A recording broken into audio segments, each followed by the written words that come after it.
Yes, I think now, Dr. Li, a warm welcome to all the participants to the Global Virtual Healthcare Summit conducted by AKT Health Analytics in partnership with TAM.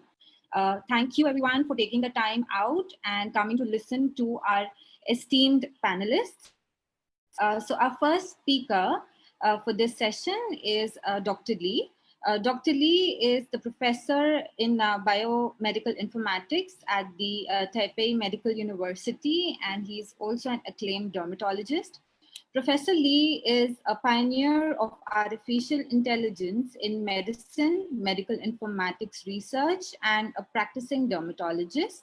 He has been the principal investigator of several national and international projects related to translational biomedical informatics, patient safety, and artificial intelligence. He has served as the president-elect of International Medical Informatics Association, as president of Asia Pacific Association for Medical Informatics, and he has also been elected as a fellow of Australia College of Health Informatics, of American College of Medical Informatics, and of International Academy of Health Science Informatics. He has dedicated himself to evolving the next generation medical AI for patient safety and prevention. He has been involved deeply, not only in biomedical informatics projects in Taiwan, but also developed international collaborations across several continents, including Europe, America, and Africa. Dr. Li, it's an honor to have you speak for us today. Thank you so much. I will pass on the screen sharing to you now.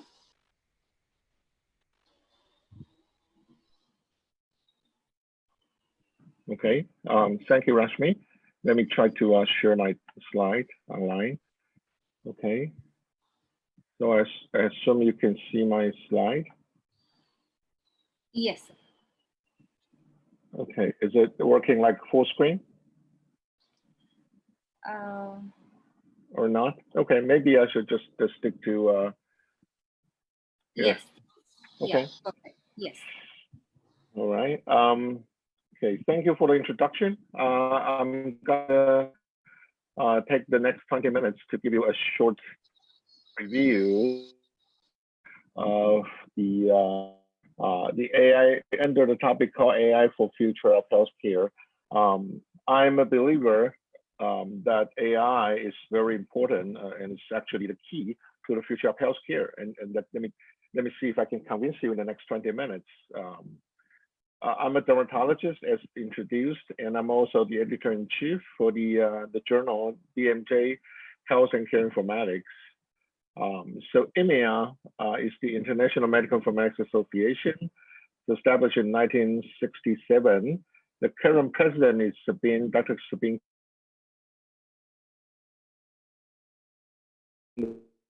president from 2021.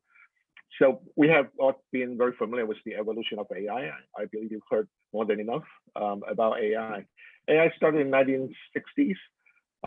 And some people call it that age, the age of reasoning, because in the beginning of AI, people focused mostly on logic-based representation and heuristic search, meaning how to transform human experience into the human or machine readable format. And in a same time, people focus on things called knowledge engineering, meaning how do we have somebody talk to the expert and how to extract the knowledge out of an expert so we can, use the machine to execute the knowledge from human experts. So, before 2015 or 2011, we are mostly still focusing on AI is still mostly about representing human knowledge. But after that, we enter the age of machine learning. And in the healthcare arena, the healthcare environment, we're starting to have electronic health records. So with this machine learning algorithm, fueled with big data, we start to let the machine learn on its own. So, and we do have very good results. For example, you can look at this animal on the right side of the slide. Most people will recognize this is actually a cat. But if you really ask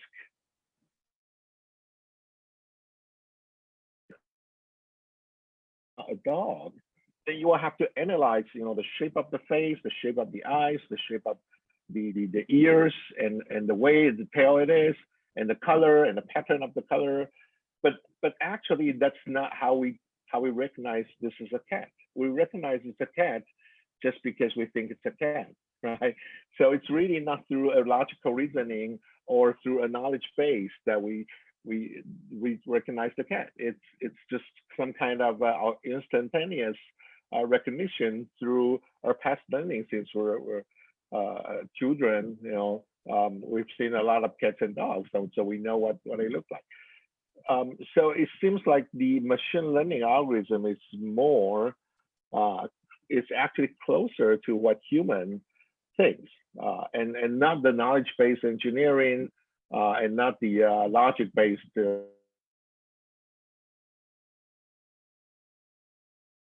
instantaneous recognition. Okay, let me see if I can. So after the project called ImageNet by Dr. Li Feifei from Stanford, people has been, AI has been able to use deep learning algorithm like CNN and recognize objects in random images.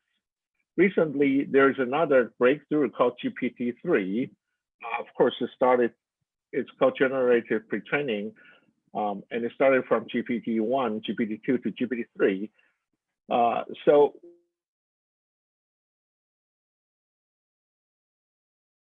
in image recognition, now it also has a big breakthrough on free text understanding and actually free text composing. So AI now can write stories, they can write news.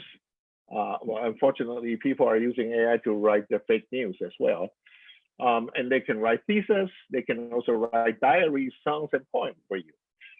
So that kind of capability combined with, text and image, AI technique like GPT-2 or GPT-3 were able to actually figure out what's missing.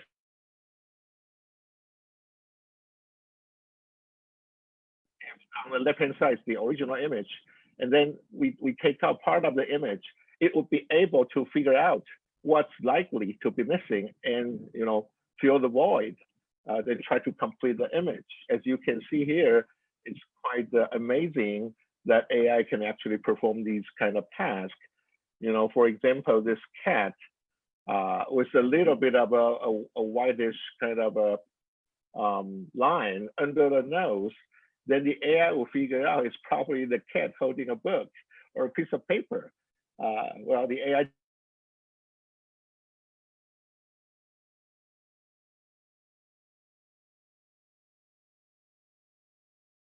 that the AI algorithm could actually figure out these missing pieces. And we all know the story on AlphaGo. And AlphaGo is actually another application of deep learning in images. So the Go chess board, every scenario is like a small picture, and it ends up very efficient and then beat the best players in the world that we all know. Okay, so but we are also facing this code.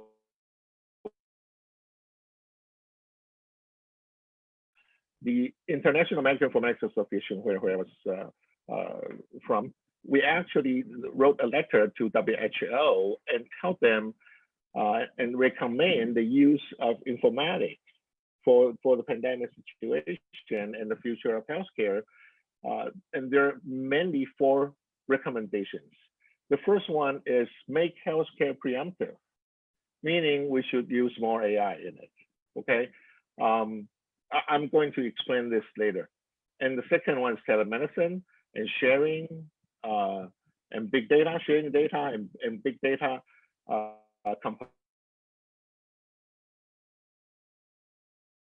transparency of information.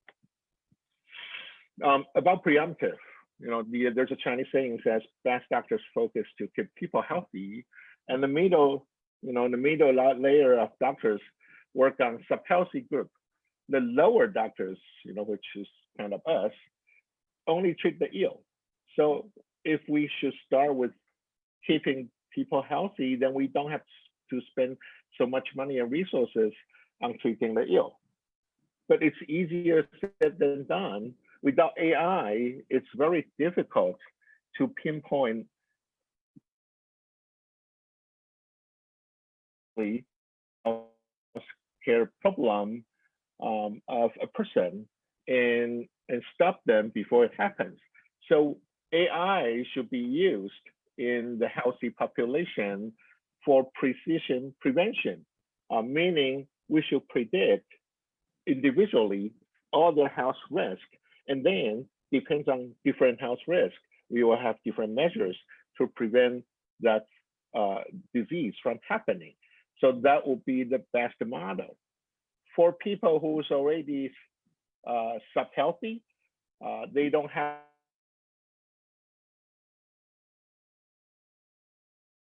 we can use smart teleconsultation through AI or sometimes through human, like nurses or doctors, but they don't have to go to a specific place and risk the possibility of infection or spreading the infection or other hazards.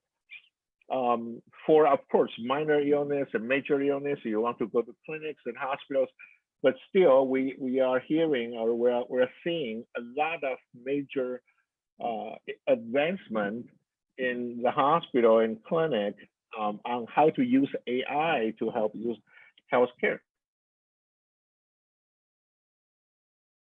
The end is about how do we do health care early and earlier. Okay, so we need to use AI for disease prediction. We need to use AI for disease screening as well. Okay, not necessarily, in Taiwan, they're always debating about should we do a population-based screening for COVID-19, meaning should we give PCR testing for everyone, in the country? That would be very expensive. That would be very hard to do, and that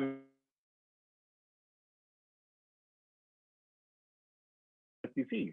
So for a situation like this, it calls for AI for disease screening, meaning we can use dry, screening, smart screening instead of wet screening for all the diseases. And it's not just for pandemic.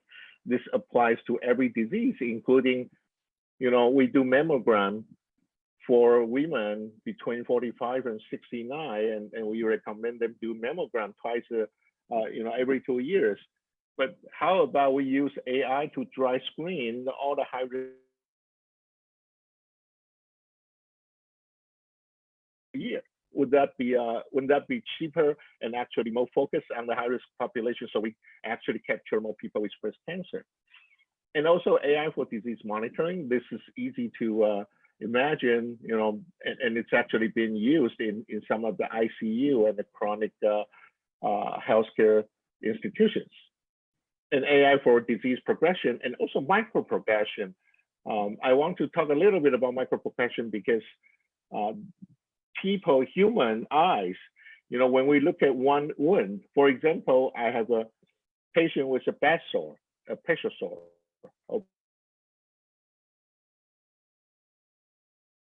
It doesn't seem to be very different. So even if there are micro difference, I wouldn't be able to tell it with my naked eyes. But if we monitor the wound or the pressure sore every day, we will be able to see microprogression, meaning we will know it's getting better or worse without have to wait 3 to 5 days or a week. And we know what to do next, right? And we're seeing a lot of paper with prognosis and mortality prediction. There are very effective ways to predict the mortality of ICU patients. We used to have to use scores like Apache score, and the accuracy is about 70%, 60%. Now, using machine learning and along with images and other indicators, we're able to predict mortality to more than 90% in ICU. Also, AI for prediction and prevention of disability, meaning if people is in the old age or in recovering from diseases, we need to predict what's going to happen to accelerate a disability and prevent them. For example, a very simple example.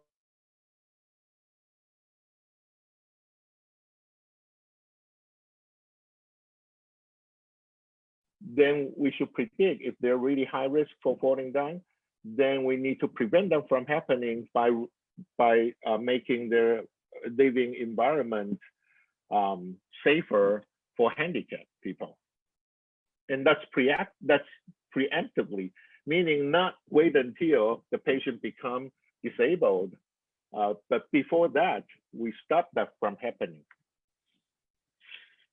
And also healthcare in place, meaning we can do a lot of things that we used to do in the healthcare institution remotely through telemedicine. So we can do telescreening. Of course, teleconsultation has been years. Even teleintervention, there are things that we could actually intervene from remote. Of course,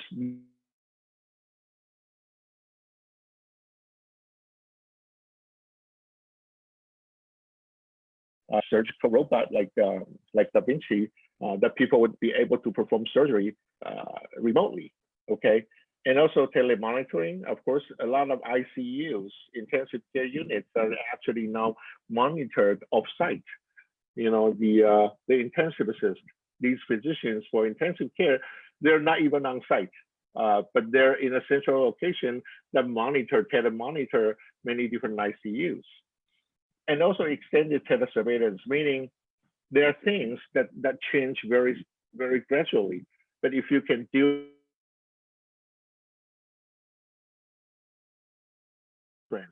for example, a ECG, a Holter monitor ECG, usually we wear the Holter monitor for 2 days. But there are heart problems that you have to monitor for like 3, 5, 7 days in order to see the problem. Then now there are very long-term patch that you can use to monitor your ECG for 2 weeks, you know, or even more. And we need to be smart in every way. You know, AI should be used in ER, outpatient, inpatient, radiology. I mean, we've seen a lot of radiology applications, but apparently AI can be used more than just in radiology. And also AI are advancing very quickly in images, text, biosignal, and code. If we look at the data source. And AI should be used not just for care providers, doctors and nurses, also administrators and insurers. And more importantly, I argue we should use AI for the patient. We should provide more AI tools to the patient so they could actually detect. When they go to a hospital or clinic, sometimes it's a little late or too late, okay? So I think AI is the key to earlier medicine. I call it earlier medicine. And if you're interested, you can see our recent paper in Journal of Medical Internet Research, or JMIR. The title is how artificial intelligence can make medicine more preemptive. But you know, now we have the temporal data. We have the big data. You know, we have individual data, and we're able to use AI tools to do temporal predictive and proactive approach to individualized health. Without these tools, all we can do is large scale, no difference screening for people. But now we can actually focus on, you know, different risks for different people and prevent them individually, one by one. So, so that's what I think the future of medicine will be. The future of medicine will be earlier medicine,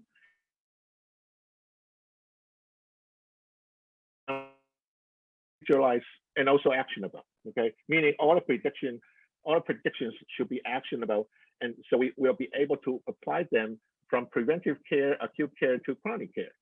So earlier medicine is not only for preventive care; it means early in every way. Just one example that we have developed something called MoMe. It's actually a chatbot that you answer a few questions of sex, age, size change of the mole on your skin, and you take a photo of your mole. And you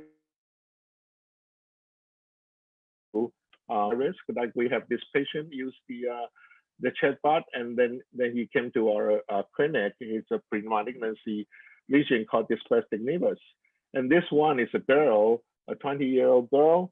She had a black spots on her hand, and she used the MoMe, and it ended up to be a melanoma in situ. So this is what we want. This is what I mean about earlier medicine. We would like all the melanoma to be discovered in stage 0. Of course, that would be a vision. That would be the ideal world.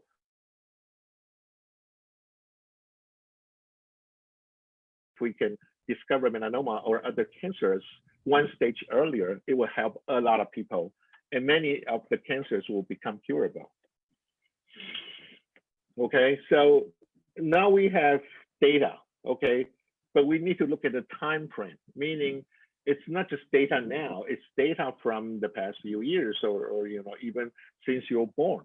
If we have this data, we're able to predict what's going to happen in the near future and also, of course, in the long future. This is something we do. We use a temporal convolutional neural net, and we look at the disease I mentioned as graph, and then through deep learning, we try to do a personalized cancer risk prediction, and we're able to predict cancer occurrence in the next 12 months up to the accuracy of 94% for liver cancer and prostate cancer, and 92% for colorectal cancer and breast cancer, and so on and so forth. These has been published in JAMA Dermatology. If you're interested, there's a paper that we published last year in JAMA Dermatology talking about how we predict skin cancer. So the data we have, we used to have patient profile, diagnosis, procedures, medications, lab and examination data. These are like typical data we can get from electronic health record in the hospital. But actually, these are all just phenotype, you know.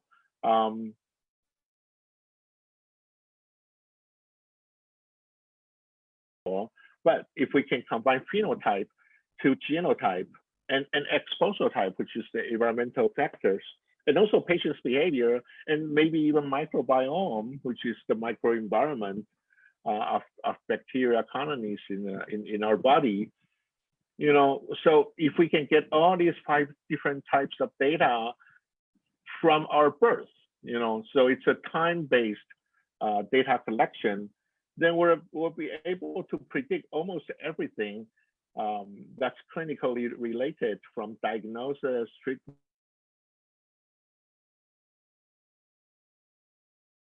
even that. You know?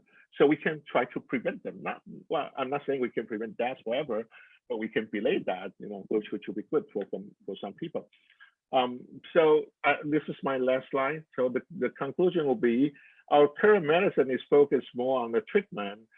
So it's very high in cost, and they're more burnt out of medical professionals than any time in the history of humankind. So it will actually, if we keep focusing more on the treatment and the end stage, you know, diseases, it will even their system, and of course maybe the doom of humanity as well. If we can use AI properly and we do medicine in an earlier way, like what I said about early medicine, we are talking about lower cost, better outcome, in a more sustainable healthcare system. So I think you know, AI has to change the future of medicine, or we may not even have one. So hopefully we'll we're all going to see a healthcare future with a lot of AI and lower cost and better outcome. Thank you.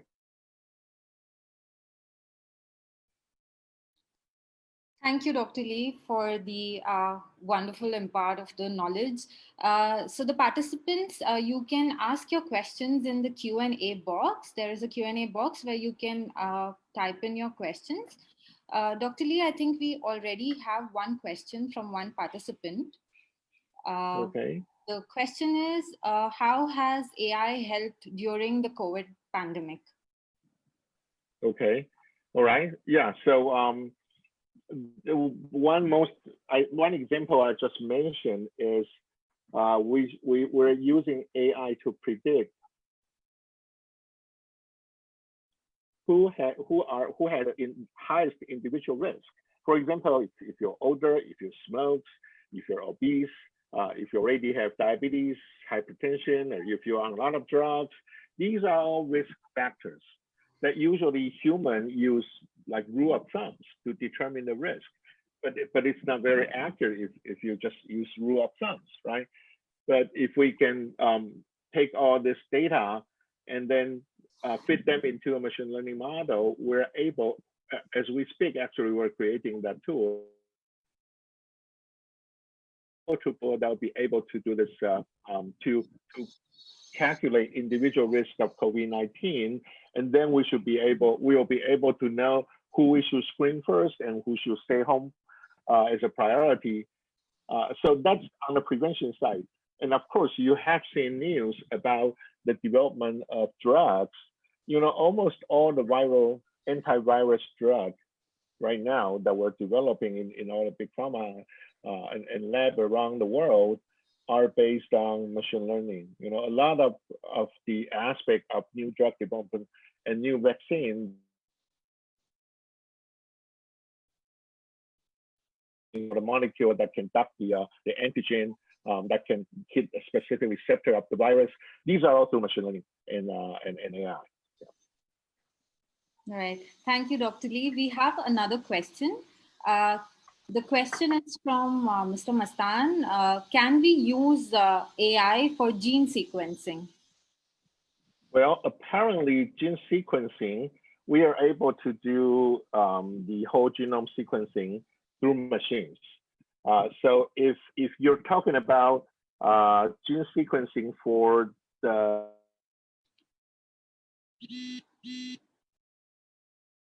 or if you get incomplete gene sequence from fossils, like dinosaur genes, and you want to predict what's missing, AI should be able to help you. And if you want to, actually a lot of the algorithm that's been used to reassemble whole genome sequencing are also AI related. Great, great. I think these were the two questions, Dr. Li. Thank you so much for being a part of this session. Sure.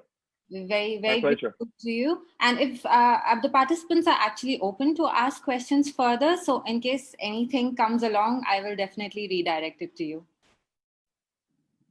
All right, no problem. Yeah. Thank you. Thank you.